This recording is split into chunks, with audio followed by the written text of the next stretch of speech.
Salut tout le monde. Encore une fois, on va essayer de se livrer à une analyse. On va donner des hypothèses. On prétend pas avoir la vérité.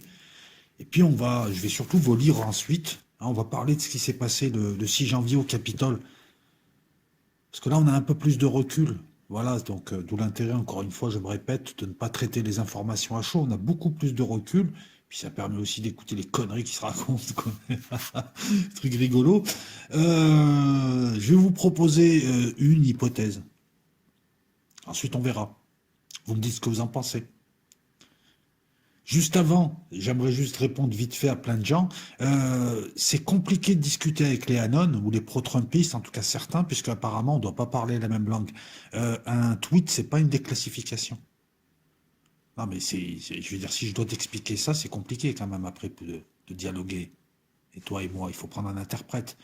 Quand tu as un avocat ou un procureur, ou je sais pas qui c'est, complètement taré, qui passe son temps à tweeter des trucs, Epstein n'est pas mort, la Lune n'existe pas, ça s'appelle un tweet. Une déclassification, c'est que lorsque tu sors des documents, qu'il y a un procureur qui s'en occupe, que ça aille en justice, que tu commences à balancer des noms, et là on pourra parler de déclassification de dossier. Et il n'y a pas de déclassification. Les déclassifications, elles ne se font pas sur des sites anonymes dans le dark web. Je sais pas, une déclassification, tu sais ce que c'est une déclassification de dossier, va voir ce que c'est pas un tweet. Donc quand on me dit, ouais, tu ferais mieux d'aller sur là, voir ci, voir ça. Non, mais le dossier, je le connais peut-être bien mieux que vous. Je travaille sur Trump depuis un an. Donc les drops de Quanon, toutes ces conneries-là, j'en ai bouffé. Donc il n'y a pas besoin de me dire ce que je connais déjà. Simon Park, le mec qui raconte des conneries, Benjamin Fulford, tout ça. Non. Lorsque tu balances une hypothèse et que tu vois que ton hypothèse elle est bancale, tu n'inventes pas une histoire au-dessus. Et une histoire encore au-dessus. Tu dis pas que l'élection est truquée parce que c'est la famille Chavez et la Chine qui sont amis en fait avec Trump en janvier mais qui ne le sont plus maintenant. Et ensuite tu commences à nous rajouter des histoires d'histoires. Après c'est des machines qui sont saisies, des serveurs qui sont saisis en Allemagne, je vois pas trop. Enfin bon bref. Et puis en plus c'est un gros pipeau. Et puis maintenant c'est des clés cryptées qu'on envoie, qu'on envoie. Alors on envoie la cryptographie par satellite en Italie dans une machine Dominion. Voilà, ce genre de comportement-là, en général, il est complètement délirant et démontre que la personne a des problèmes psychologiques. Je veux dire, à un moment donné aussi, voilà, je ne vais pas non plus expliquer ce qu'est une réflexion, on l'a bâtie sur des faits. Et ça tombe bien parce que moi, je me suis appuyé sur des faits, nous savons tous, dans nos petits appartements bien chauffés, parce que nous ne sommes pas des guerriers, nous ne sommes pas des dissidents, on est juste des petits gros obèses tous, hein, sauf moi, qui tapotons derrière nos claviers. On n'est pas dans l'action, on n'est pas dans le risque, on n'est dans rien, nous. Donc nous savons tous que notre réel, il est approvisionné par la presse. Donc on est tributaire des faits. Donc pour lancer une hypothèse là, il faut en tenir compte. De dire qu'il y a de la presse d'opinion, qu'il y a une presse qui n'hésite pas, la presse pipeau qui n'hésite pas à mentir. C'est pour ça que moi je me suis pas mal baladé sur les sites anon, sur les sites pro-Trump, pour aller chercher les informations. Je me suis baladé sur les autres sites aussi, mais j'ai voulu m'appuyer sur des faits, du factuel. C'est-à-dire, tel jour, regarde, le factuel, il est simple. Que ce soit des menteurs ou pas, le 6 janvier 2021, il s'est passé quelque chose au Capitole, aux USA. Ça, c'est un fait. On récupère des faits comme ça et on essaye ensuite de balancer une hypothèse. Et vous verrez que là, par contre, il y a des gens, même parmi les pro-Trump, je parle des gens sérieux, qui sentent des choses, je trouve. Des choses intéressantes. On peut les mettre en exergue et puis le temps nous dira si nous avons tort ou raison. Si tu as quelque chose à dire, tu me mets en commentaire. Un commentaire poli, je fais passer. On dialogue, il n'y a pas de souci. Voilà. Tu peux être anon, tu peux être con, tu peux être ce que tu veux, il n'y a pas de problème. Tous les commentaires polis, je fais passer. Et lorsque je réponds global. Je ne réponds pas à la personne qui m'a envoyé tel ou tel message. Tout à l'heure, j'ai parlé des tweets, je ne m'adresse pas à la personne, je m'adresse aux gens en général. Voilà. Il faut prendre du recul, donc être conscient que nous sommes un maximum tributaires des informations données. Donc avoir un maximum de factuels, ceci va me permettre d'esquisser des hypothèses et pas des vérités à croire. Moi, je te propose pas une vérité à croire de trust de plan, je te propose juste d'alimenter ta réflexion et je te demande juste d'avoir une vraie réflexion. Pas le type qui va avoir raison et qui à chaque fois invente une nouvelle histoire un peu plus abracadabrante que la précédente pour expliquer la précédente. Parce que là, au bout d'un moment, on sent qu'il n'y a pas de dialogue. C'est juste quelqu'un qui balance des trucs comme ça qui sort dans la tête. Vous vous rendez compte un petit peu le nombre de choses qu'on a entendues. Excusez-moi, on nous a recréé les Chinois du FBI. Le FBI est lié aux Chinois pour faire tomber Trump, avec la famille Chavez. Quand on te balance des trucs aussi lourds, tu te dis, bon, waouh. Donc pas de baratin, pas de complot de l'espace avec des Chinois, des Antifa et la famille Chavez, juste des hypothèses avec le temps qui permettra de les affiner. Alors on propose des hypothèses, on ne dit pas nous on sait, on propose des hypothèses, vous faites ce que vous voulez. Voilà, je pense avoir été suffisamment explicite. Qu'est-ce qui s'est passé le 6 janvier 2021? J'ai plutôt envie de dire qui a lancé cette grosse connerie. Et je vais t'expliquer en quoi c'est une connerie et pourquoi il ne fallait pas faire ça. On va revenir aux faits. Les faits, c'est fin décembre. Aux alentours du 31 décembre, la maire de Washington a demandé que la garde nationale vienne épauler en prévision de troubles qui allaient se produire, puisque nous avons un président qui est soi-disant un grand stratège, mais il communique en ligne directe par le biais de tweets. Il balance des tweets tous les quarts d'heure, ce qui lui passe par la tête. Ses conseillers s'arrachent les cheveux, ils en effacent certains, et le type, c'est ça son mode de communication. Et quand c'est pas ça, c'est des millions de personnes qui parlent en son nom et qui racontent n'importe quoi. Ce qui entraîne la confusion Trump, Q et Leanon. Drôle de stratège. Donc tout le monde savait que ce type est en train de chauffer ces gens, c'est un fait ça. Hein. Est-ce que Trump a lancé des tweets pour dire soyez là le 6, ça sera sauvage? C'est des faits. Il a chauffé toute une population composée, on le voit sur les photos, beaucoup de rednecks. Hein. Hein, donc c'est peut-être pas aussi les meilleurs de l'Amérique. Si tu as envie d'être redneck, moi personnellement, les rednecks, c'est les mecs qui bombardent en Irak et en Syrie. Voilà, et qui respectent pas les Européens et qui veulent dominer le monde et qui te disent take their gas and kick their ass. Pour parler de, voilà, c'est un petit peu leur manière de faire, l'Amérique tout puissante, USA, USA. Moi, c'est pas ma tasse de thé, des mecs avec des drapeaux confédérés, voire même on a vu des drapeaux nazis aussi. Ça donne pas envie d'y aller, même si je sais qu'il n'y a pas que ça dans les groupes Trumpistes, il y a aussi pas mal de ça. Bref. La maire, donc, elle a demandé à ce que la garde nationale arrive. On ne lui donnera pas la garde nationale. Ça intrigue parce qu'on pouvait prévoir qu'il allait y avoir des troubles. Tout un tas de ploucs qui allaient monter à Washington avec leurs pick-up, leurs grosses femmes et leurs bouteilles de whisky. Hein oui, bah, je le dis comme ça, hein, excuse-moi. La maire, elle anticipe les manifestations à venir et qui peuvent virer en émeute.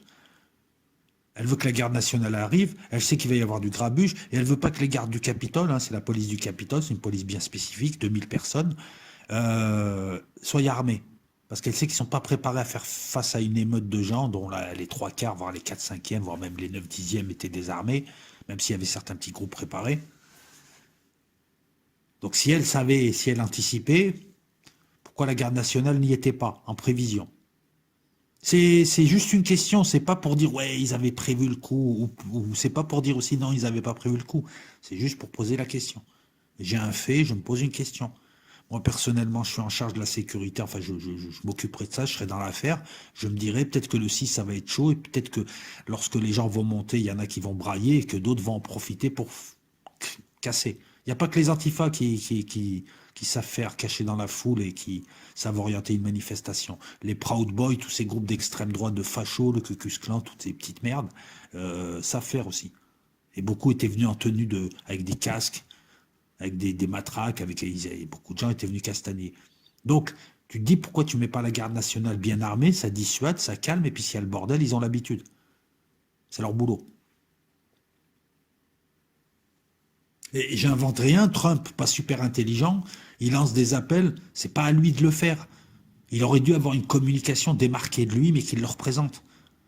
Qu'il puisse avoir un fusible. Non, ce crétin, il lance des tweets en leur disant montez, montez le 6, venez faire la pression, on nous a volé. Il y a un truc qu'il faut que vous compreniez, les amis, c'est que le débat, il n'est pas de savoir maintenant s'il y a eu fraude ou pas. Le débat, il n'est pas de savoir qui est gentil, qui est méchant.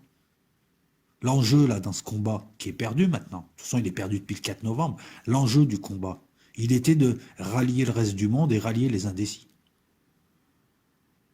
Le problème, c'est que la stratégie de Trump, elle ne fait que rallier et conforter les rednecks qui sont avec lui. Elle a fait partir les indécis, elle a fait partir beaucoup de gens qui étaient intéressés par ce personnage et par ce qu'il pouvait représenter, les espoirs qu'il prétendait amener avec lui, et qui sont repartis, là, qui s'aperçoivent que le mec, c'est un stratège mon cul, il est entouré de tarés, et on se demande même si lui-même s'est pas fait enfiler. Voilà, je te la fais rapide, hein, la raillade, mais ne sois pas bégueule, c'est du français, hein, enfiler. Ah, ça fait mal, mais bon. En tout cas, pas pour moi. Il y a, pour les morts qu'il y a eu, les blessés et les futurs arrêtés, donc ça va détruire des familles. Ça, par contre, Parce que ne nous éloignons pas de la réalité. Qui s'est fait avoir? La foule, les Trumpistes. C'est eux les victimes. Ils sont bien plus victimes que... C'est eux les victimes pour moi, c'est cette foule. Puisqu'on on les a fait passer pour des cons et des émeutiers. Il n'y avait rien derrière, il n'y avait pas de plan derrière. Donc c'est complètement con de les lancer à l'assaut des tranchées, c'est quasiment criminel. Et ils passent pour des cons aux yeux du monde maintenant, ils passent pour des émeutiers.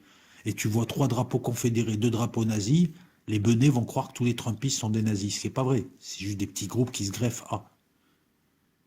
Comme tu as voilà, comme tu as des casseurs qui se greffent à des groupes de gauche.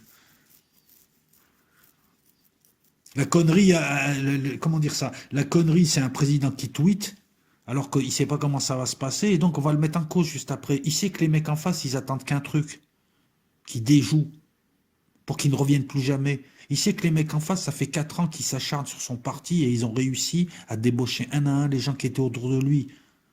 Bon, on sait que c'est un stratège, mais il met 4 ans, et en 4 ans, il n'a pas su constituer une équipe fiable. Posez-vous la question, pourquoi les gens démissionnent autour de lui? Pourquoi des types qui le connaissent depuis 10 ans le démissionnent aussi? Faut arrêter de les traiter de traîtres. Peut-être qu'il y a un truc qui ne va pas. Pourquoi il s'est retrouvé petit à petit entouré de tarés? Linwood, c'est un avocat. Le mec, il est censé avoir du recul. Il passe son temps à tweeter des trucs hallucinants. J'ai cru que j'étais sur le tweet d'Alex Jones. Giuliani, qui n'est plus ce qu'il était. On a une procureure avec une tête de porte de prison qui balance des trucs. Il paraît que c'est une super craque. Ben écoute, il faudrait déjà qu'elle sache constituer un dossier solide devant un tribunal. Sidney Powell. Ah oui, c'est une super craque, ouais. Ouais, c'est une super kraken. Mais depuis le 4, excuse-moi, la super kraken, elle a fait couvrir sa bouche. Comme un crocodile. Grande gueule, petit bras. C'est ces gens qui l'entourent. Petit à petit, le personnel de qualité qui était autour de lui, je suis désolé, c'est un jugement, est parti.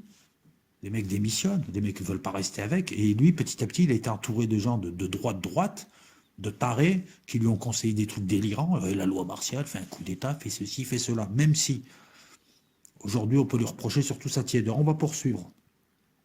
La com, elle aura été désastreuse depuis le départ. Tant qu'à t'inventer un Q, un Q+, un Quanon, fais-toi une communication non officielle, fais-toi une communication officielle et ferme ta gueule et arrête de tweeter. T'es président de la République. Tu passes ton temps à tweeter des conneries. Donc tu donnes des éléments à tes ennemis qui attendent que ça. Ces ennemis essayent de le faire passer pour un gros facho, taré, imprévisible, un grand enfant dangereux à qui il ne faut pas donner de bouton nucléaire. Voilà ce qu'ils essayent de faire. Tu connais le jeu de tes adversaires. Pourquoi tu leur donnes des prétextes? C'est à croire que toi aussi tu fais partie de la combine et que l'objectif c'est juste de discréditer 50% du peuple, de l'endormir avant de passer à la phase Covid. Quelquefois on se demande, c'est très complotiste ce que je dis là, mais pourquoi ne pas aussi envisager Trump qui fait partie de la combine? Il a été là pour annoncer de faux espoirs, c'est pour ça qu'il est tiède. Le gars, pour endormir les gens pendant 4 ans, et on s'est fait endormir pendant 4 ans, et maintenant c'est un peu trop tard avec le Covid, tout ça c'est fini, je veux dire. On ne peut plus revenir en arrière, on est dans la cellule, la porte vient de se fermer. C'est une hypothèse qui peut paraître complotiste, je le conçois. Je l'avance quand même. Mettez-la dans un creux de votre tête, parce que le gars, il a joué au tiède tout le temps, et excuse-moi, ce gars, il est tout sauf con. Donc pourquoi il a été un stratège minable? Est-ce que c'est son ego, son narcissisme, qui s'est cru invincible? Il n'a pas vu qu'il s'est entouré de tarés, et éventuellement de traîtres? On va poursuivre, c'est pas fini. Est-ce qu'il y avait un plan en tête? Non. Un bluffeur miteux. C'est ce que c'est un bluffeur miteux? C'est un type qui te tape un mauvais bluff avec un 7 et un 2.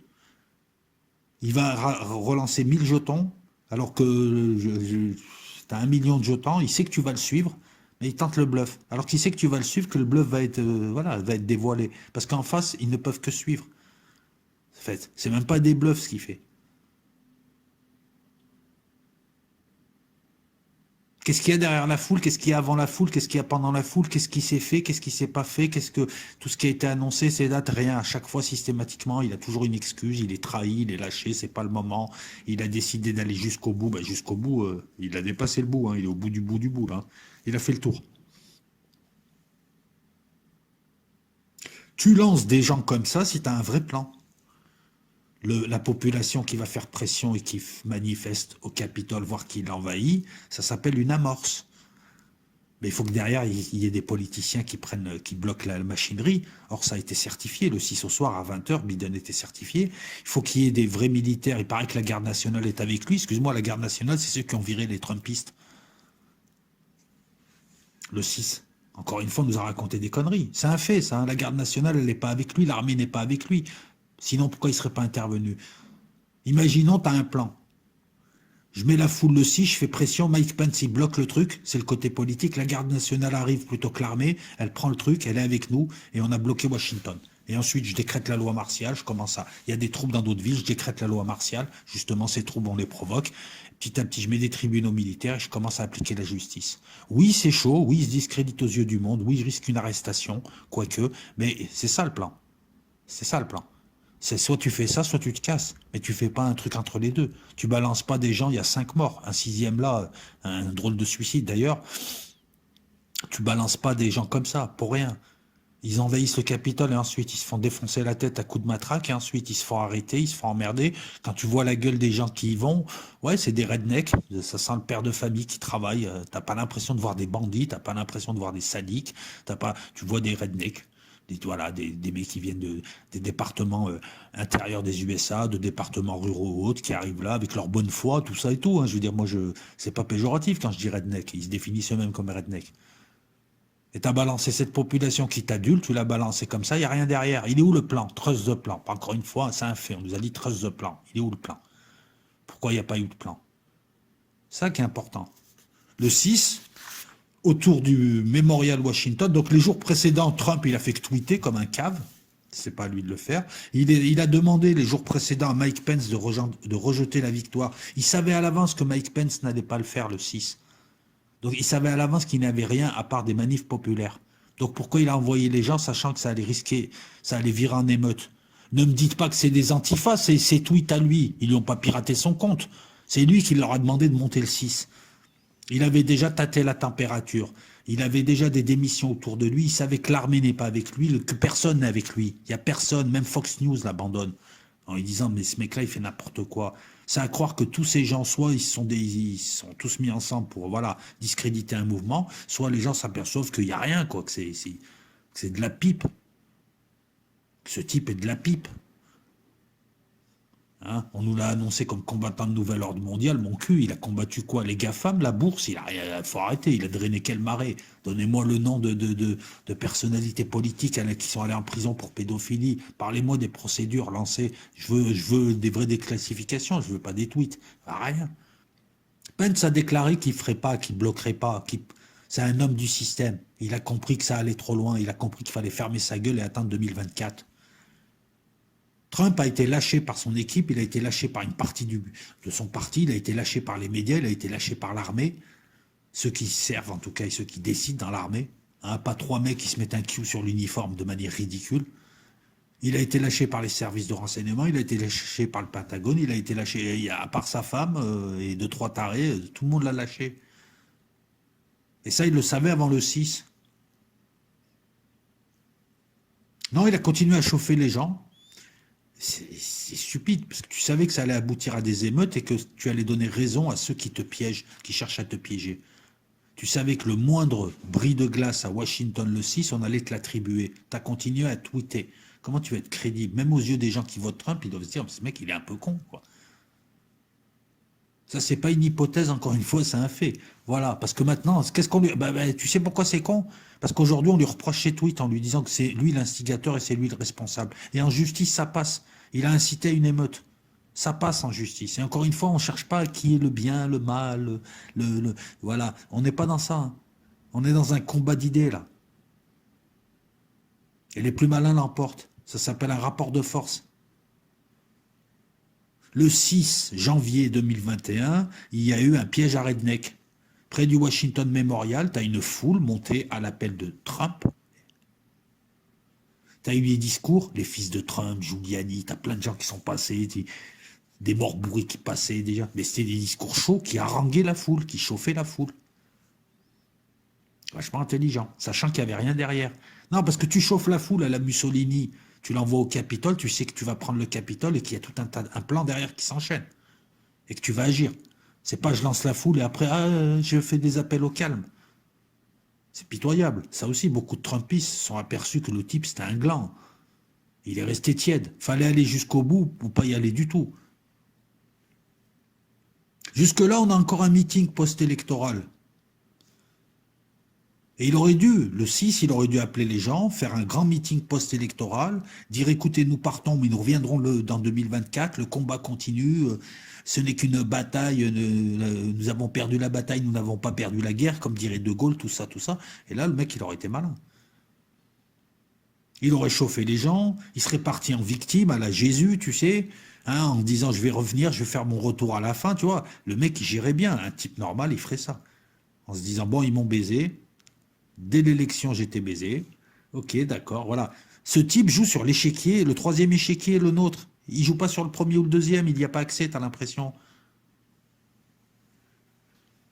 Il aurait pu gérer lors de ce meeting post-électoral, en tout cas en faire un meeting post-électoral, il aurait pu gérer son capital sympathie, il aurait pu partir dignement, avec l'expérience de ce qu'il ne faut pas faire pour mieux revenir en 2024, notamment ne pas faire confiance aux républicains qui sont des hommes de système. S'il attaque le système, il va forcément attaquer son parti. S'il attaque la pédophilie dans le système politique américain, il va forcément éclabousser des gens de son parti. Il n'y a pas que les démocrates, encore une fois, ça aussi je le rappelle à certaines personnes.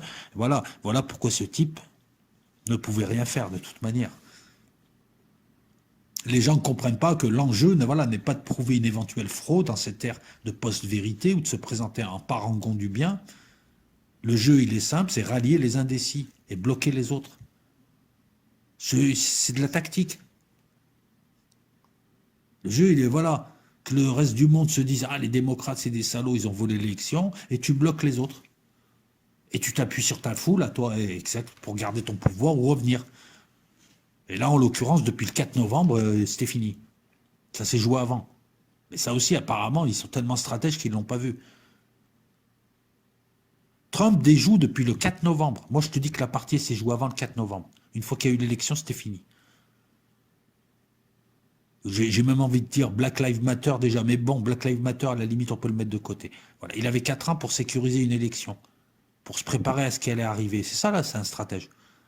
Non, le gars, t'as l'impression qu'il fait ça au jour le jour. À partir du 4, à partir des fraudes avérées ou pas, moi je pense qu'il y a eu des fraudes, bien sûr, mais bon, de toute façon, c'est tout le système qui est une fraude. La question n'est pas de savoir s'ils ont fraudé là ou pas. Le système politique américain et les systèmes pseudo-démocratiques sont des fraudes. Rien que pour participer à l'élection, il faut être du sérail. Bref, on en a tellement parlé que je ne vais pas revenir dessus. Il déjoue depuis le 4, voilà. À partir du 4 de l'élection, le gars, il s'est fait avoir, il s'est fait baiser, voilà. Le 4, ils ont triché devant toi, et si tu pleurniches, ils vont te faire passer pour un pleurnichard devant toute la population.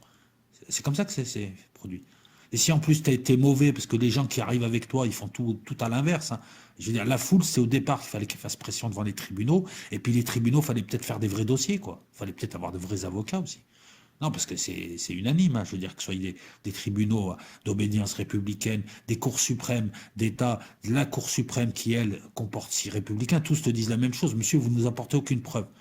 Alors ceux qui me disent qu'il a posé des bons dossiers, que tout le monde est contre lui et que c'est lui qui a raison, est-ce que vous avez consulté la procédure? Est-ce que vous avez accès à la procédure? Non.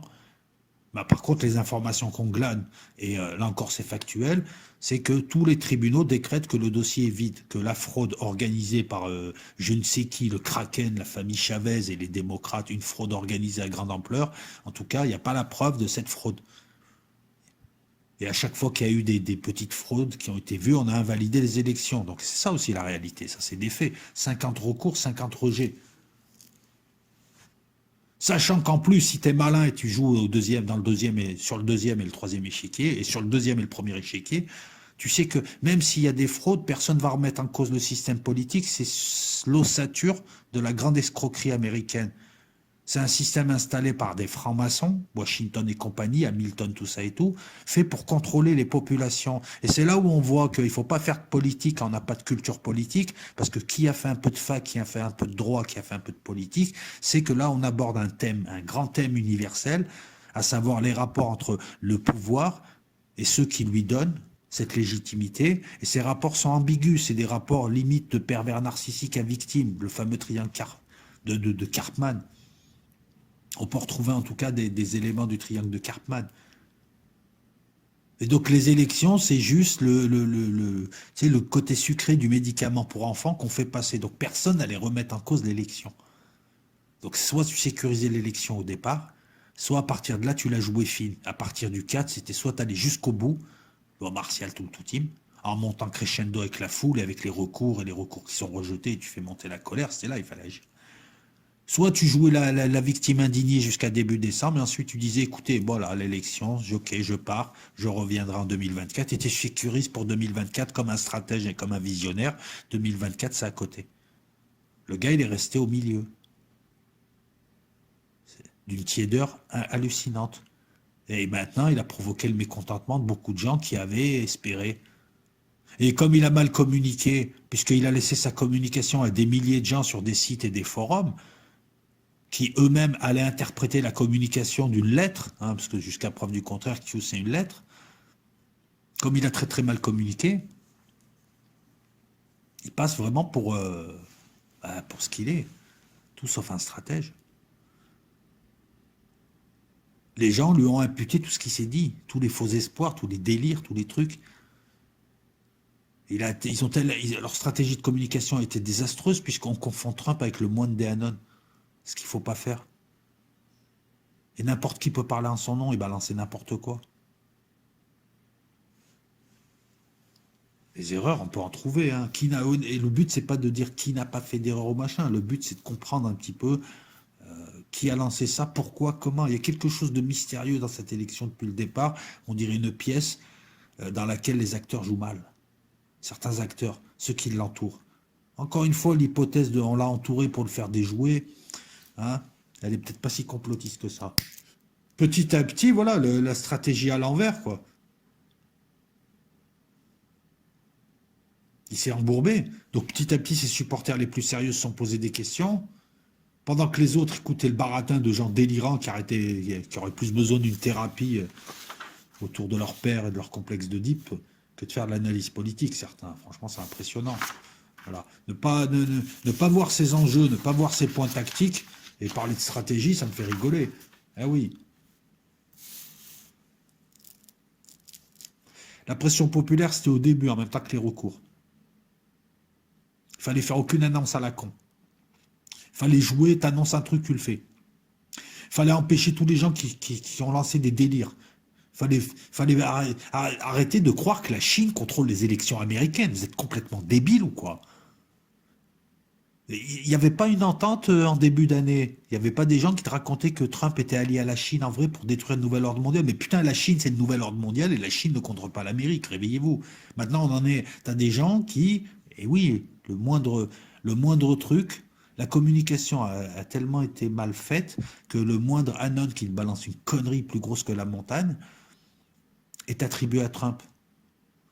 Des troupes, des mecs qui te racontent maintenant qu'il y a des bases en Guyane, il y a des bases chinoises, quoi. Genre, les Chinois, ils peuvent s'installer comme ça en Guyane, sans que personne voit. Enfin, voilà, les machines Dominion, les clés cryptées, les satellites avec les machines Dominion en Italie, des interventions en Allemagne pour sécuriser des machines, des trucs complètement imaginaires, la famille Chavez sur le coup, Obama et son PC magique sur la Lune, Michelle Obama qui devait être présidente, les gars ils sont là, oui, mais il n'a pas déclenché de guerre. Oh là là. Vous avez vu la com désastreuse, il a laissé n'importe qui raconter n'importe quoi, c'est la communication a donné lieu à une cacophonie, et lui, il est passé pour une pipe. Après le discours du 6-1, où il avait demandé aux gens de venir, il avait tweeté «Soyez là, ça sera sauvage». Rien que ça peut être retenu devant un tribunal contre lui. La foule était chauffée. On a entendu «Nous allons marcher sur le Capitole». Et la foule est partie. Et une foule bon enfant, une foule de pères de famille, mais dedans, il y avait des groupes. Il y avait des gens en masque de hockeyeurs avec des battes de baseball. T'en avais d'autres qui avaient des lanières menottes. Et c'était des gens, excuse-moi, les gens qui sont venus me raconter que c'est des antifas, vous êtes un peu débiles ou... Cette foule qui devait être l'amorce à quelque chose qui finalement n'existait pas, c'est-à-dire un vrai plan avec d'autres acteurs qui devaient intervenir, ben cette foule, elle est partie hystérique et puis ça a donné ce que ça a donné. À 14h, la foule arrive, elle commence à prendre le Capitole d'assaut, il y a un mélange de foule naïve et de groupes à l'intérieur préparés et déterminés, de groupes d'extrême droite, il y a des photos. Il y aurait des antifas, mais explique-moi comment des antifas peuvent rentrer dans une manif trumpiste où tout le monde connaît tout le monde, où les gens se voient, où les gens montent en famille de leurs états d'origine, ils montent en famille ou en groupe, ils se connaissent tous, ils sont prudents, ils ont peur de se faire infiltrer. Et explique-moi, espèce de délirant, hein, comment est-ce que des antifas peuvent arriver et manipuler tout ça et leur dire venez on attaque le Capitole. Explique-moi dans les faits comment on peut faire ça dans la foule. À croire que t'as jamais vu une manif de ta vie. Explique-moi un petit peu. Tu vois, c'est délirant. Donc me dire que c'est les antifas qui ont entraîné l'assaut du Capitole, je suis désolé, tu mens. Tu ferais mieux de te renseigner, parce que moi je suis allé sur les sites Trump. Il y a eu 15 arrêtés. Il y a des centaines d'arrestations prévues. Pour l'instant, il y a une quinzaine de gens arrêtés. Tu regardes sur les photos et tu prends les infos fiables, c'est-à-dire les infos confirmées dans les deux camps. Bah, écoute, on va voir un peu tes antifas. Richard Barnett, le mec qui met ses pieds sur le bureau de Pelosi, c'est un antifa? Non, c'est un gars qui est depuis des années dans un groupe, qui anime un groupe pro-armes, de ANWA Stand. Il se revendique trumpiste depuis des années, il est connu pour ça. Alors tu vas me dire quoi? Ça faisait des années qu'il se déguisait en pro-trumpiste. Jacob Anthony Chansley, qui pour moi ressemble à un provocateur, tu sais, le chaman ridicule, là, le chaman trumpiste qui fait plus narcissique, qui est venu juste jouer le mannequin sur les photos, et on dirait même un agent provocateur, lui je le soupçonne d'être une balance, et qui s'est mis en tenue, c'est très journaliste. Tu sais pourquoi je te dis ça? Parce que sa tenue, elle est faite pour attirer l'attention, c'est un truc de journaliste, c'est un truc de gaucho, ça. C'est comme dans les, tu sais, les révolutions colorées ou certains événements, on te présente toujours quelqu'un qui a un truc particulier pour retenir ton attention. C'est une technique de journalisme. C'est pour ça que je dis ça. Mais bon, jusqu'à preuve du contraire, il est connu pour être anon et pour être membre d'un groupe de patriotes d'Arizona. Adam Johnson, celui qui est parti avec le pupitre de Pelosi pour l'abandonner quelques mètres plus loin, eh ben, il est connu pour être Trumpiste. Doug Jensen, je te parle des gens qui ont été arrêtés. Celui qui poursuit les policiers, là, tu sais, qui était là. Oui, oui, oui. Ben, écoute, excuse-moi, il est connu pour être pro-Trump depuis des années. Et il fait partie des activistes. Hein. Tu vois, il a vu la vidéo, il savait ce qu'il faisait.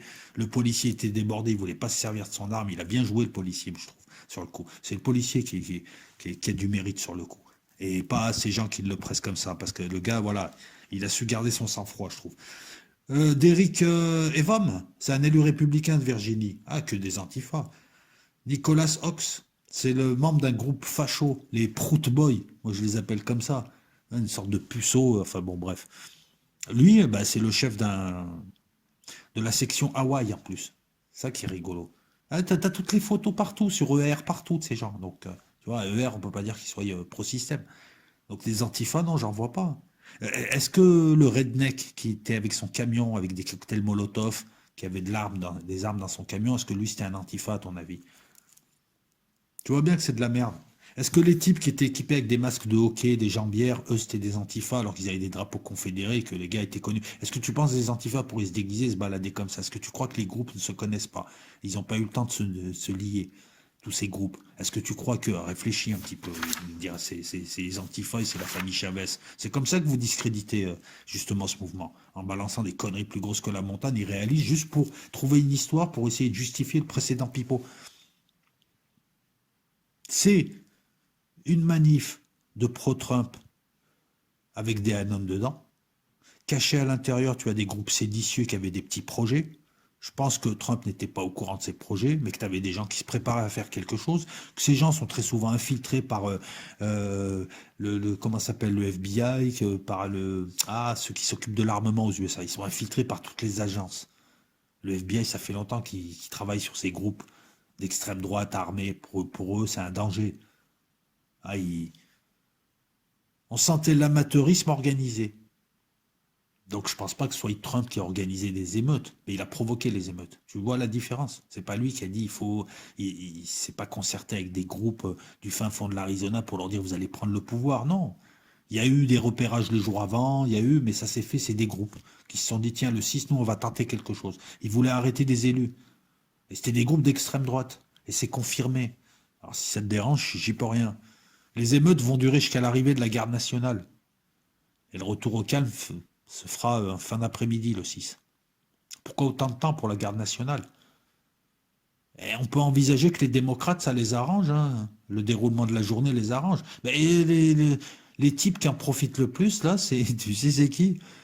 C'est Biden et ses amis. C'est eux qui en ont le plus profité de ce truc-là. Ils ont même pas besoin de l'organiser, il suffit de regarder les ploucs d'en face et de les laisser faire. En général, comme les gars, c'est pas non plus des futés. Bah oui, parce que faire ça aujourd'hui, faire ça le 6 janvier, c'était une stupidité, alors qu'il n'y avait rien derrière, je veux dire. Ils pensaient quoi, les gars, qu'une fois que le Capitole serait pris, Biden allait se mettre à pleurer, Hillary Clinton allait faire des aveux, Epstein allait revenir et que voilà, d'un coup, comme dans un film hollywoodien à la fin. Non mais les gars, il faut, je sais pas.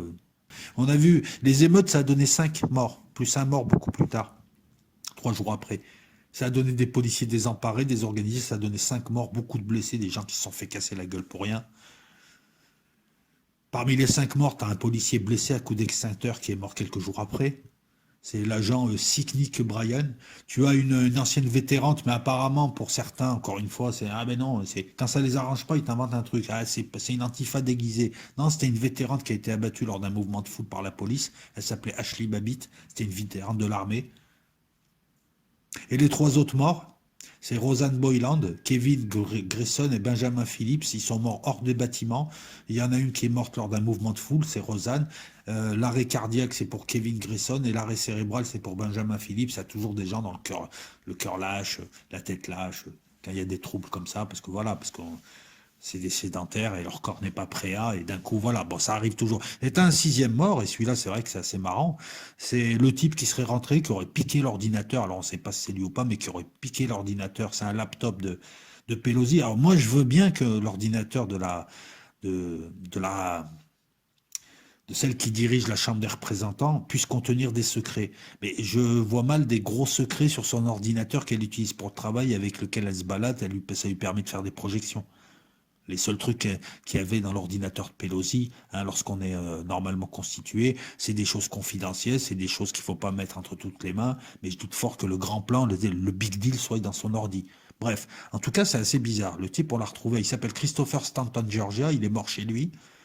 Le médecin légiste a dit que c'était un suicide, mais bon, le médecin légiste, il peut dire ce qu'on lui demande de dire. Il est mort le 9, 3 jours après. Lui aussi, c'était un pro-Trump. L'info est confirmée. Par contre, on comprend pas trop le suicide, quoi, parce qu'il risquait pas grand-chose. Il risquait 160 jours, grand maximum de prison, et on savait qu'il n'allait pas les prendre, et il risquait 1000 $ d'amende. Donc c'est vrai que là, c'est assez troublant. Est-ce que c'est un relié avec l'ordinateur ou pas? Moi, je me méfie de ces petits détails qu'on nous sort comme ça pour mieux nous discréditer. L'ordinateur, le laptop de Nancy Pelosi et machin, ça ne nous intéresse pas aujourd'hui. Pourquoi je l'évoque? Pour te dire que ça ne nous intéresse pas. Tu sais, c'est les petits trucs, c'est les petits bacs à sable, c'est les petites dérives, c'est les petites bretelles d'autoroute pour te faire sortir de l'autoroute. Parce que c'est une info, qu'elle soit vraie ou pas, on s'en fout. Même si moi je doute fort que les grands secrets de l'élection et tous les grands secrets du nouvel ordre mondial soient dans cet ordinateur. C'est des ordinateurs de travail. Si tu n'as jamais travaillé dans ce genre de contexte, écoute, je peux t'expliquer. Hein. Tu as un ordinateur de travail et tu sais que la moindre connexion à Internet, le moindre truc, c'est ton ordinateur de travail. Tout ton boulot peut le consulter. Il y a des choses, enfin voilà, s'il y a des choses à mettre, même tes photos de famille, tu les mets pas là-dedans. Réfléchis, regarde les conférenciers qui arrivent sur YouTube, les conférenciers qui arrivent avec leur ordinateur, tu sais, dans les conférences scientifiques. C'est ça qui a été pris. Et encore, il aurait été volé, on l'aurait retrouvé. Je doute fort qu'il y ait les secrets de Fort Boyard là-dedans. Prise d'un lieu public, prise d'un lieu de pouvoir, symboliquement. Le Capitole, en plus, un lieu de pouvoir mondial. Des parlementaires en panique qui sont fait exfiltrer. 5 morts d'abord. Il s'est passé quelque chose. Mais il ne s'est pas passé ce qu'il fallait. Il s'est passé une émeute avec rien derrière. Parce que derrière, il n'y avait rien. Donc le type qui a demandé à tout le monde de monter, ça va être sauvage, on va faire des trucs, il n'avait rien prévu derrière. Une partie de la foule a dit, attends, on nous a envoyé au casse-pipe, il n'y a rien derrière. Parce que, admettons que l'émeute ait duré 1 journée, 2 journées, 3 journées, 4 journées, si ça ne s'enchaîne pas derrière, je veux dire, les coups d'État ou les prises de pouvoir, c'est des choses sérieuses. Il ne faut pas les mettre entre de mauvaises mains ou entre les mains de débiles ou de stratèges bidons. Tu utilises la foule pour prendre des bâtiments, pour démarrer une révolution. Même si, je te dis, ça serait stupide de le faire. Mais tu le fais, voilà, là c'est cohérent. Trump a voulu créer des troubles, ensuite il a pu promulguer la loi martiale, voilà, on prend le Capitole, les émeutes dégénèrent dans tout Washington, l'armée intervient, la garde nationale intervient, et parmi eux il y a des gens qui sont pro-Trump qui refusent d'intervenir, dans les États il y a des troubles dans les villes, le président est obligé de déclarer la loi martiale, ouais mais tout ça il faut le faire fin novembre, début décembre, avec pression populaire. Et quand tu as encore plein de gens autour de toi qui sont prêts à agir. Ou alors, dès le départ, tu n'avais personne dans l'armée, peut-être. Peut-être que tous ceux qui ont fait croire que la garde nationale et l'armée étaient avec toi, en fait, ils nous racontaient des conneries. Et que tu n'avais personne et que tu as quand même tenté un bluff de miteux. T'as rien, le type en face sait que tu bluffes, mais tu bluffes quand même. Et tu t'en fous parce que c'est pas ton argent. Et là, tu t'en fous parce que c'est pas toi, c'est pas ton fils, c'est pas. Faut le dire aux morts, hein. Ceux qui voulaient discréditer Trump, aux yeux du monde, aux yeux des indécis, aux yeux du marais, ont réussi. Sans rien faire. Alors pourquoi tu veux qu'ils aillent envoyer des antifas qui vont être photographiés, qui vont laisser des preuves, des traces? Mais ils n'ont pas besoin, ils ont juste à laisser faire Trump et ses amis. Ils savent que le mec, il va faire connerie sur connerie. Surtout avec ses nouveaux amis, Linwood, Sidney Powell, Giuliani. Tu sais, que des gens en fin de course apparemment, finalement. Giuliani, j'avais fait une vidéo où je le défendais dans une conférence, mais je m'aperçois, parce que enfin, je le défendais, je disais que ça avait l'air sérieux ce qu'il racontait, que ce type d'habitude était sérieux, qu'il avait un parcours qui m'incitait à croire que c'était sérieux. Et en fait, on s'est aperçu que tu nous as carotté, Giuliani. C'est comme ça aussi que tu juges les gens. Giuliani, il y a un mois, je disais, bon, ce type est sérieux, ils disent qu'ils ont un gros dossier, donc apparemment, ils ont un dossier. Et on s'aperçoit que apparemment, il n'y a pas de dossier, que le type n'est pas aussi sérieux qu'on le prétend. Giuliani, tu vieillis mal.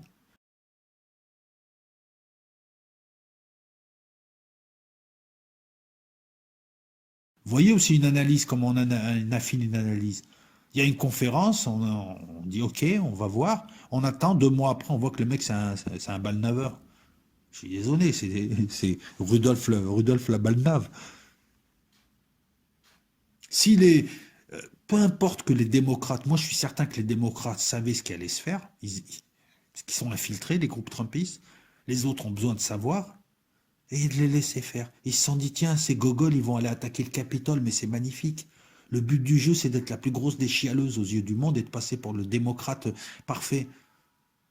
Donc on va laisser faire ces gogoles, et ensuite on va montrer que Gogolito Ier et ces gogoles sont des dangers pour l'Amérique, pour le monde, et que le type, il a le bouton nucléaire, et on va en faire des caisses, et puis on va en profiter pour que plus jamais ne revienne un type comme ça, et donc on va lancer une procédure d'impeachment.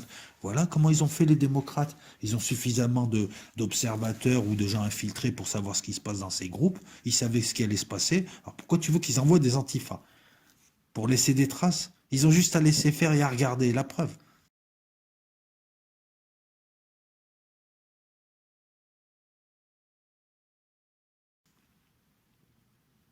Si, voilà. S'ils veulent manipuler, ils laissent faire.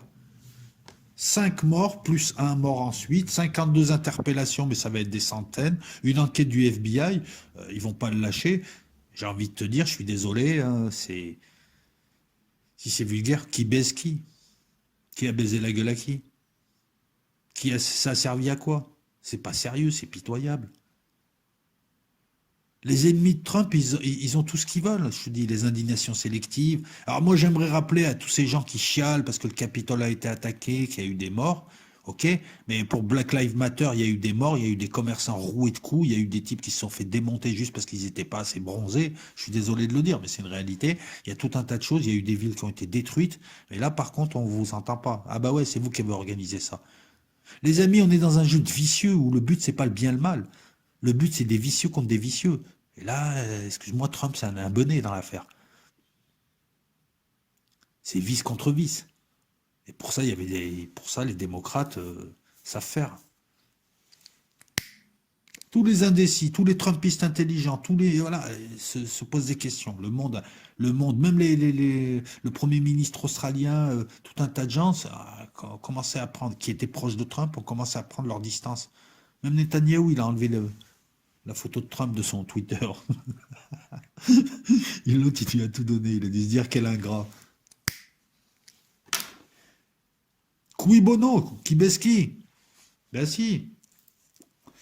La première baisse, c'est pour la foule, hein, de ces gens qui finalement ont vu leur cause être discréditée. Le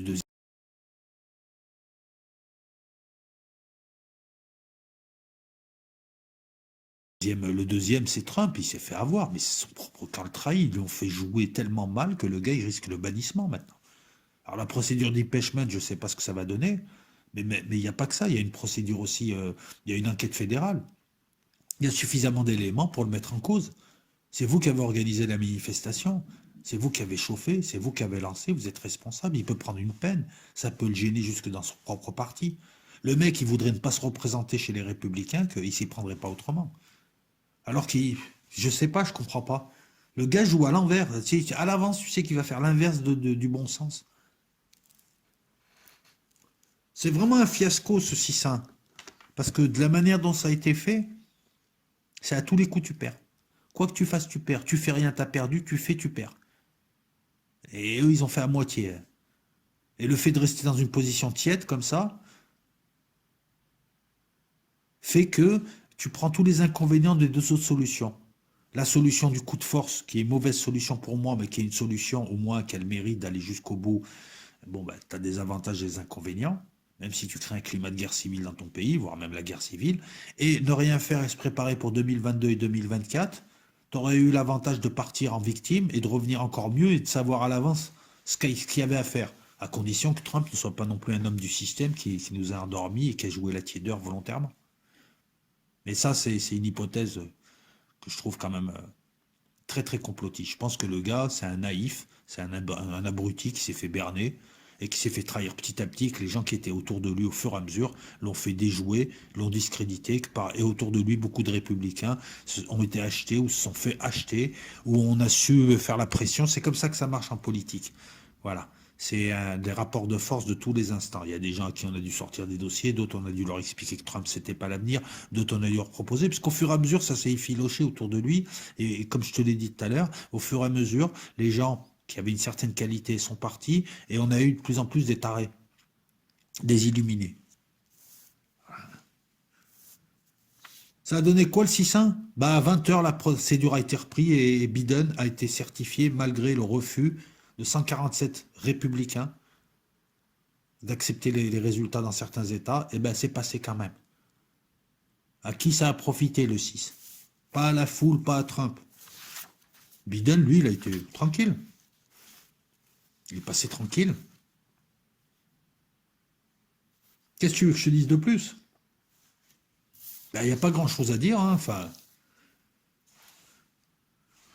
à partir du moment où tes recours ont été rejetés, où tu as une communication délirante, où tu connais tes premiers revers en décembre, tes premières trahisons, il fallait changer de stratégie. Il fallait arrêter de nous sortir des conneries, il fallait reprendre ta communication, il fallait fallait t'éloigner de Quanon en disant, enfin, d'une manière intelligente, il fallait penser à 2024.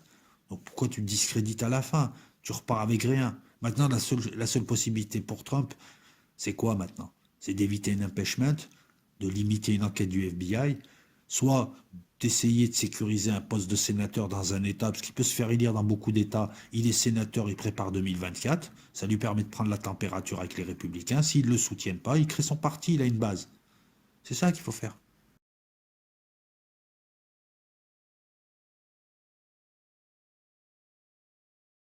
Et quand déjà tu n'as pas compris la nature du combat, le tempo du combat, que dès le 4 décembre, que dès le 4 novembre c'était fini, quasiment. T'allais faire des combats d'arrière-garde après, et c'est tout. Et qu'il fallait préparer 2024. Tu faisais tes combats d'arrière-garde, tes recours, ta pression populaire, tu partais en victime, tu les faisais chialer, tu revenais en 2024. C'est déjà fini. La partie s'est jouée avant le 4 novembre. Quand t'as pas compris ça, tu fais pas de politique. Quand t'as pas compris, quand tu ne sais pas monter une équipe, quand tu te fais lâcher pour différentes raisons, moi je pense pas que les gens qui l'aient lâché soient des traîtres. Il y a beaucoup de gens qui ne croient plus en lui, qui ont compris plus ou moins. Ce qui est délirant, c'est pas que des gens l'aient suivi et l'aient abandonné ensuite parce qu'ils se sont réveillés. C'est qu'on a fait croire à la population et beaucoup de gens sont tombés dans le panneau, ce qui en montre long hein, sur leur quotient intellectuel. Hein. Je suis désolé, hein, je veux dire, parce que bon, faut pas faire de la politique quand on est à ce niveau. Hein. Faut déjà, voilà, bon bref, on va se calmer un petit peu.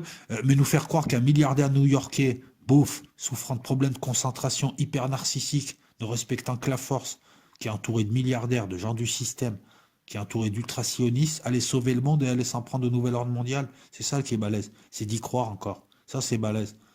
Balèze. Ça me rappelle un autre milliardaire séoudien qui lui a pris les armes contre ses formateurs et qui les aurait combattus au nom du djihad. C'est toujours pareil, c'est des types soi-disant qui combattent leur milieu. Non, non. Mais lui-même n'a jamais affirmé tout ça. Je suis désolé. Et vers la fin, on lui a dit un petit peu de tendre la main au quanonisme. Mais voilà, je pense que ce type-là, politiquement parlant, c'est tout sauf un stratège. C'est tout sauf un... Je suis désolé, voilà. Les combattants du non, on va finir là-dessus, hein. Essayez de pas faire long. C'est pas grave si je me répète, mais les combattants du non, mon ami, il y en a deux. T'as le type qui combat de face les GAFAM, la bourse, l'impérialisme, les lobbies de l'armement, toutes les saloperies du nouvel ordre mondial.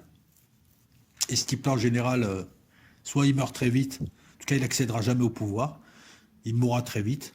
Le type qui sort de nulle part et qui affronte le pouvoir et qui le fait tomber, genre David contre Goliath, ça ne t'y attend pas. Celui-là ne t'y attend pas, hein. Ou alors attends Jésus, mais Jésus, il ne viendra pas pour toi. Ne t'y attends ne t'y attends pas, d'autant plus que la population fait partie du problème. Le système, voilà, le système, c'est un système de perversion où la population décide de qui sera son bourreau, accepte d'être la victime, mais le bourreau accepte que de temps en temps elle se plaigne. Donc le type qui viendra détruire le nom, il aura déjà la population contre lui. Et puis vu le niveau, il aura beaucoup de gens contre lui. Donc t'attends pas ça. Le deuxième combattant du non, ce sont les gens qui, ce que j'appelle les résistants du quotidien. Je te l'ai dit dans la précédente vidéo, ceux qui esquivent le non. Ils savent qu'ils ne pourront pas combattre le mal, machin, mais dans leur vie de tous les jours, ils essayent de vivre en adéquation avec de véritables principes, les leurs. Il n'y a que ça. Tant que la population fait partie de l'équation et fait partie du problème, tu n'auras que ces deux choix. Un choix, le choix du chevalier blanc qui n'arrivera jamais dans la réalité, hein. Et le choix de toi qui va devoir décider de... Parce que tu as vu qu'il n'y aura jamais de mouvement populaire ou de mouvement ceci ou cela, et que ça parle beaucoup, que ça... Donc, tu t'organises. Et ne me dis pas on peut détruire le système de l'intérieur. Non, tu deviens le système. Les gens qui rentrent dans un système à l'intérieur deviennent le système. Les gens qui détruisent le système de l'intérieur, à part dans les romans, j'en vois pas trop. Là, cui bono aux anti-Trump. Est-ce que Trump a poussé aux manifs? Ouais. Est-ce que c'est... Il y a l'émeute? Ouais. Est-ce que cette émeute a été organisée par Trump? Non. C'est des petits groupes qui ont fait dériver, qui ont dévoyé un petit peu ce qu'ils voulaient. Parce qu'à la base, lui, je pense pas qu'il voulait ça. Mais bon, un stratège doit anticiper ça. Ça a aussi servi, cui bono, à ceux qui voulaient faire tomber des têtes, accessoirement. Tu vois, le chef de la police du Capitole, il y est pour rien, hein. Il a fait ce qu'on lui a dit de faire, ben, il est tombé. Ça aurait pu virer en 30 morts ou 40 morts, surtout aux USA. Ils se sont quand même bien débrouillés. Sachant qu'il y a juste une personne qui a été tirée par arme à feu, hein. On va dire, il y a eu deux morts, hein, un flic et une personne qui a été abattue par un flic. Les autres, c'est plutôt des crises cardiaques et autres. Mais enfin, le Stevenson de ces 2000 flics, enfin Stevenson, lui au moins, pourra goûter aux joies de la retraite. Donc, on peut, tu vois, ça, c'est les, si tu veux, ça, c'est les cui bono auxiliaires. Il y a celui qui va gagner le gros prix, puis il y a ceux qui gratteront si lui il gagne, donc ils ont intérêt à ce qu'il gagne.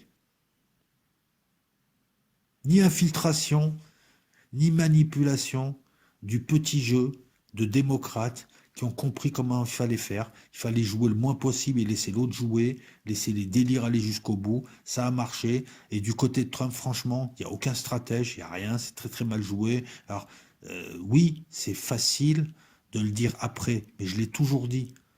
Je l'ai toujours dit, et ça fait 2 mois que je m'acharne à dire que ce type est tout sauf un stratège intelligent. Il est intelligent, c'est un homme d'affaires. Si tu veux, il est intelligent dans le business, mais en politique, c'est une burne. Et je me pose des questions sur son entourage. Aujourd'hui, Trump, le mieux qu'il a à faire, c'est de limiter la casse. Voilà, procédure d'impeachment, limiter la casse de l'enquête, larguer tous les tarés et tous les incapables qui sont autour de lui, se retirer pendant quelques mois, revenir en 2022, sécuriser un poste de sénateur, commencer à tâter un peu le pouls du parti. Vous êtes avec moi, vous n'êtes pas avec moi. Si ce type est soi-disant un combattant d'une nouvelle ordre mondiale, ce qui serait étonnant, moi j'y crois pas. S'il l'était, il créerait son parti pour avoir plus de liberté. Parce que le parti républicain, c'est un parti qui participe au pouvoir depuis 3 siècles aux USA, qui participe à toutes les saloperies. Comment est-ce que ce parti peut combattre le parti démocrate? J'aime bien aussi cette binarité, les méchants démocrates GAFAM gauchos et les gentils représentants de droite, les gentils républicains. Mais les républicains, c'est les protecteurs de l'industrie polluante, de l'industrie pétrolière, des lobbies de l'armement. Arrêtez, voilà. Donc si ce type était un combattant du non, comment il peut combattre le non en s'appuyant sur le parti républicain? C'est ça qu'il doit faire. Maintenant, il ne pourra plus partir avec le statut de victime, il va partir avec le statut du mauvais coucheur, Du type un peu bête en plus. Alors je regarde un peu mes notes, hein, il y a quelques ironies aussi, hein. Ce type qu'on prétendait être le combattant contre ce type qu'on nous présentait comme étant le type qui allait combattre le nouvel ordre mondial, l'ironie montre qu'il a protégé les GAFAM à plusieurs reprises contre des pays, contre l'Union européenne, qui demandaient aux GAFAM d'avoir moins de pouvoir, qui ont essayé de faire passer des lois qui limitaient le pouvoir des GAFAM et d'essayer surtout de leur faire payer des impôts. Il a protégé les GAFAM. L'ironie veuille que les GAFAM l'ont mis à mort numériquement. Il n'aurait rien fait contre les GAFAM. Qu'est-ce qu'il aurait pu faire? Ben, ce qu'un président de la République qui combat le nouvel ordre mondial aurait dû faire. Ça aussi, c'est quelque chose d'agaçant. C'est les types qui te disent qu'il va tout faire et quand il ne fait pas, il t'explique pourquoi il n'a pas fait. En disant, ben ouais, il ne pouvait pas faire. Ben alors pourquoi tu nous l'as présenté comme le type allant faire des trucs? Ouais, mais il savait pas. Bah si. Il savait pas. Qu'est-ce qu'il fait en politique, ton pote? Big Pharma, ça a été son dealer, tout ce qui est sorti de Big Pharma. C'est quand même un type qui a détruit les pauvres, contrairement aux pipeaux qu'on te raconte. Il a baissé tous les financements d'écoles publiques, c'est-à-dire là où vont les plus pauvres, les cantines scolaires, tous les trucs, il a gratté l'argent.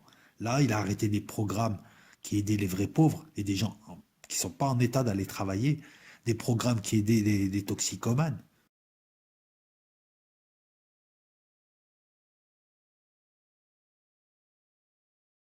Qui ne sont pas en état d'aller travailler. Hein, monsieur Yaka Faucon, il faut qu'ils aillent travailler. Donc arrêtez aussi de me dire qu'il défend les pauvres. Il a détruit tout le lumpen prolétariat. L'Obamacare, il a essayé de l'enlever, même les républicains lui ont dit, laisse-la, c'est une mutuelle gratuite. Pour ceux qui n'ont rien. Ça ne nous gêne pas. Non, il a voulu l'enlever. Il s'en est pris aux réfugiés, les réfugiés que fabrique l'Amérique. Je ne vais pas revenir sur le listing de tout ce qu'il a fait. En fait, il a passé son temps à donner des actes, à opérer des actes qui plaisaient au nouvel ordre mondial et à donner des gages au nouvel ordre mondial. L'assaut spontané, non, mais l'assaut, c'est pas lui qui l'a organisé, mais bon, voilà, il va être responsable. Il y a des règles pour ça. Voilà, qu'est-ce que je pourrais rajouter d'autre? Écoute, le vin.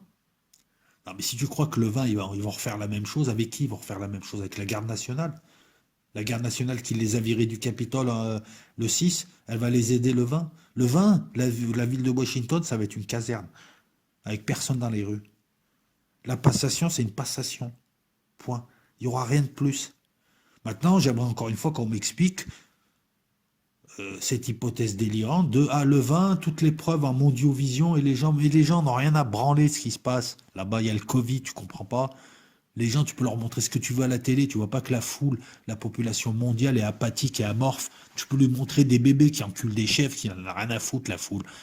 Donc il a attendu de tout perdre, que tout soit fini, il est en train d'être jugé, que tout le monde l'ait laissé tomber pour le 20 sortir des preuves. Je ne sais pas comment il va faire, peut-être avec des machines Dominion, montées sur des Walkyrie, hein, équipées de clés USB, non, un truc comme ça. Hein, il va montrer à la foule entière et Biden va tomber, Kamala Harris va... En plus, Kamala Harris, c'est la nana, ils ont fait une fixette sur elle. Bon, quand on a dit des conneries pendant 4 ans, il faut bien de temps en temps fixer sur des trucs pour détourner un petit peu. Voilà. Ça devait pas être Michelle Obama? Non? Je dis ça comme ça. Hein. Voilà, attends, qu'est-ce que je peux te dire d'autre? Bah écoute, je t'ai tout dit donc. Je t'ai présenté ça aussi de manière triviale pour que ce soit digeste. L'objectif pour moi, c'est d'avoir voilà, ton retour. Et il y a un truc en tout cas que je vais te demander, c'est tu appelles un chat un chat. Voilà. Un avocat timbré qui balance de la merde sur Twitter, ça s'appelle pas une déclassification de dossier secret qui entraîne des poursuites. Parce que je te rappelle que l'objectif, c'est de drainer le marais, c'est pas de faire des tweets. Donc si on discute, qu'on discute. Voilà. Maintenant, je suis quand même curieux de voir les nouvelles. Les nouvelles. Il y a de moins en moins de gens. Hein. Il y a de plus en plus de gens qui se réveillent. Il y a de plus en plus de gens qui en veulent d'ailleurs. Hein, qui feraient mieux de s'en vouloir plutôt que d'en vouloir à ceux qui les ont baratinés. Parce que quand tu te fais baratiner, c'est quelque part, tu as été un petit peu bon, déficient mental. Surtout sur ce coup. Et je te le dis parce que ça m'est arrivé de me faire baratiner, je m'en suis voulu. Hein, parce que voilà, un baratineur, un baratiné. Voilà. Donc au lieu de s'en prendre aux gens, non, juste de faire le point et de voir encore une fois que techniquement, voilà, la chorale éraillée qui chante mal et qui se met à côté d'une autre chorale, et pendant 4 ans, il n'y a rien qui s'est passé. Et moi, ce que j'arrive pas à comprendre, c'est comment est-ce qu'on peut nier le réel à ce point. Quand on te présente quelqu'un comme étant le parangon de quelque chose, il faut qu'il fasse des trucs. Et s'il fait des trucs bizarroïdes, il faut arrêter d'inventer des explications pendant 4 ans. Parce que ça fait 4 ans que voilà. Ces 4 dernières années, le nouvel ordre mondial n'a jamais été aussi puissant. Il a pu t'infliger le Covid. Il était où Trump? Ça aussi, c'est une constante qu'on retrouve systématiquement, c'est que dès que les gens... Écoute, je vais te dire juste un truc. Ton ami Trump qui combat le nouvel ordre mondial, ses 3 derniers actes politiques, c'est de faire pression sur l'Iran, alors que ça lui sert à rien. C'est pas des concessions qu'il fait à l'État profond, comme dirait l'autre. Ça sert à rien, il va partir. Menacer de frapper l'Iran, refusé par le Congrès, pression sur l'Iran, inscription de Cuba dans la liste des pays terroristes, il vient de le faire, et installer Israël dans le CENTCOM, c'est-à-dire l'US CENTCOM au Proche-Orient, c'est celui qui contrôle toutes les troupes américaines. Voilà, 3 grands trucs de combattants du nouvel ordre mondial. Voilà, ça c'est des faits. Et c'est un milliardaire new-yorkais aidé par des gens de tous bords, qui est lui-même ultra-sioniste, qui a été financé par Adelson, qui est mort il n'y a pas longtemps, un milliardaire, dont le neveu est ultra-sioniste, qui est proche de Netanyahou, qui est proche de groupes d'extrême droite et qui a passé son temps, ce type, à faire des trucs à sa manière. On nous l'a présenté comme Jésus venant sauver le peuple qui est assez méprisable d'ailleurs, et qui va combattre le nouvel ordre mondial alors que c'est le meilleur représentant du nouvel ordre mondial. On aurait essayé de te vendre l'antéchrist, mon grand, qu'on ne se serait pas pris autrement. Et à chaque fois, tu tombes dans le panneau. 2024, il va revenir. Et 2024, il a sous toutes ses chances, à condition d'être bien entouré. Parce que s'il repart comme ça, si en 2022, il est toujours comme ça, ce gars-là, il ira nulle part. Là, il a encore un public. Il a moins de capital sympathie depuis le 6. Ça aussi, il l'a perdu. Il devrait mieux se bâtir un capital sympathie, s'appuyer sur les gens, et il a la possibilité, écoute, depuis novembre, il a pu récolter 200 millions de dollars de dons et autres. Les pauvres si tu veux, c'est les pauvres qui donnent de l'argent à un milliardaire. Il peut monter son parti tranquille et il peut être le 3e homme. Il veut combattre le système qui l'a opprimé. Eh ben, il détruit le bipartisme américain en s'installant comme 3e parti. Ça ferait un tripartisme. Là, le système vacillerait. Il y aurait une nouvelle composante. Et il pourrait modérer le nouvel ordre mondial. C'est pas en tapant sur des pauvres, en tapant sur des pays étrangers, et en faisant la politique la plus belliqueuse et la plus belliciste, qui soit, pour 2-3 copains à lui au Proche-Orient, que ce type va nous convaincre. Voilà. Bon, les amis, j'ai trop parlé. Je vous ai livré mon analyse, vous en faites ce que vous voulez. Pareil, encore une fois, je prends tous les coms. Les coms sont prêts à prouver, je le dis aux nouveaux et aux nouvelles qui arrivent, là, qui s'abonnent. C'est-à-dire que ton com, il faut que je le lise avant de le faire passer. Ça évite de polluer la page. Donc voilà, n'hésitez pas à donner votre avis. Et je rappelle encore une fois que là, j'ai mes hypothèses, j'ai envie de discuter. Tu as peut-être été un anon. À titre individuel, je ne m'attaque pas à toi. Je parle du groupe, je parle du phénomène, un phénomène qu'il va falloir étudier, une sorte de phénomène d'hypnose collective, de délire collectif, qui est intéressant à étudier. C'est juste de dire comment se fait-il qu'en 4 ans, même là, tu as encore des gens qui sont dans un délire. Jusqu'à preuve du contraire, vous avez un cerveau, vous allez travailler, vous avez une famille, vous n'êtes pas incapable majeur, vous n'êtes pas sous tutelle. Donc, moi, ce qui m'intéresse, c'est comment est-ce qu'on a pu enrhumer des gens pendant 4 ans et les mettre dans un délire, dans une transe collective, avec aussi peu de moyens. C'est pas un type sorti de la forêt à un rayon qui a fait 2-3 trucs qui auraient pu nous feinter. Le type, il est exactement l'inverse de ce qu'on nous vend. Et ça a marché. Pourquoi? Comment? C'est ça qui m'intéresse. Cette analyse, je vais pas te la faire la semaine prochaine. Ça suppose du temps. Mais comprendre comment... C'est encore une fois les leurres de l'Empire. Comment est-ce que le nouvel ordre mondial arrive même arrive à t'endormir avec un produit frelaté, même si lui-même se fait avoir. Je ne pense pas qu'il ait participé à la manip, mais enfin, lui, en tout cas, c'est bien fait endormir, quoi. En 4 ans, ils l'ont cerné, ils l'ont entouré, ils l'ont fait déjouer, il a joué comme un con, il passe pour un con. Cui bono, pas la foule. La foule, c'est la première... excuse-moi du terme encore une fois, à baiser. Je rappelle que ces gens représentent une tendance aux USA. Il faut que cette tendance puisse s'exprimer. Si cette tendance ne s'exprime pas de manière civilisée par les urnes, si elle n'est pas représentée, si elle n'est jamais écoutée, cette tendance prendra les armes. C'est des gens qui peuvent passer à l'arme. t'ont montré qu'eux, ils en avaient de la testostérone, hein. Ils ont allé prendre d'assaut le Capitole, hein. C'est des Américains. Là-dessus, ils sont vigoureux. Donc, il faut aussi prendre en considération un petit peu ces gens, leurs espoirs. Ils sont victimes de la crise, ils sont victimes d'un tas de trucs. Moi, j'ai pas envie de dire, ouais, c'est des rednecks, enfin, c'est des rednecks. J'ai pas envie de dire, c'est des ploucs qui sont cons, moi, je suis mieux qu'eux. Il y a plein de trucs que je n'aime pas chez eux, je vais être honnête, mais ils représentent une tendance, ils représentent peut-être 50% de l'Amérique. Il va bien falloir leur trouver une place. Et il va falloir les respecter parce que c'est eux qui travaillent aux USA. C'est pas des types qui sont dans un loft et qui t'écrivent des scénarios pour une série Netflix et qui bouffent des nachos après pour jouer les Mexicains qui font tourner le pays. Voilà. C'est une sorte de gilet jaune, ces gens. C'est dommage, franchement, c'est dommage que ces gens aient été trahis et qu'ils étaient représentés par ce type. C'est dommage. Voilà, ils méritaient beaucoup mieux. C'est ce que je voulais dire aussi. Et puis voilà. Allez, ciao tout le monde.